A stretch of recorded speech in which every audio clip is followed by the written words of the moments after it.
দিনাজপুর জেলার ১৩টি উপজেলায় মোট ১,৬৪,৬৫৬টি গরু মহিষ ও ২,৪১,৩৩৫টি ছাগল ভেড়া মোটাতাজাকরণ করা হয়েছে।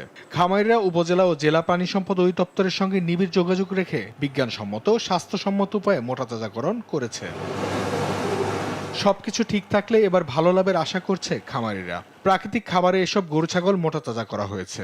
তবে ভারতীয় ও মিয়ানমারের গরু আসলে লোকসানের মুখে পড়তে হবে খামারিদের। তাই গরু আমদানি বন্ধে উদ্যোগ দেখতে চান তারা। যদি ইন্ডিয়া থেকে গরু না আসে তাহলে খামারে কিছু লাভবান হবো, আর না হলে তো আমাদের লস যাবে। এখানে দেশি গরু, শাহিওয়াল গরু, ফ্রিজিয়ান, তারপরে নেপালি গির, কিছু ইন্ডিয়ান বলদ, সব মিলাই সব ধরনের গরু আমরা রাখার চেষ্টা করছি।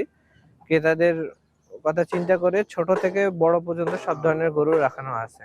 খামারিদের নিয়মিত পরামর্শ ও সহযোগিতা দেওয়া হচ্ছে বলে জানান উপজেলা প্রাণী সম্পদ কর্মকর্তা। এই কারণে আমরা আমাদের খামারগুলোকে আমরা প্রতিনিয়ত মনিটর করছি এবং নিরাপদ পদ্ধতিতে যেন মাংস উৎপাদন করা সম্ভব হয়, আমরা এভাবে তাদেরকে পরামর্শ দিয়ে যাচ্ছি। এবার কুরবানিতে দিনাজপুর জেলার ১৩টি উপজেলায় পশুর চাহিদা ২,৬৯,৮৬৫টি।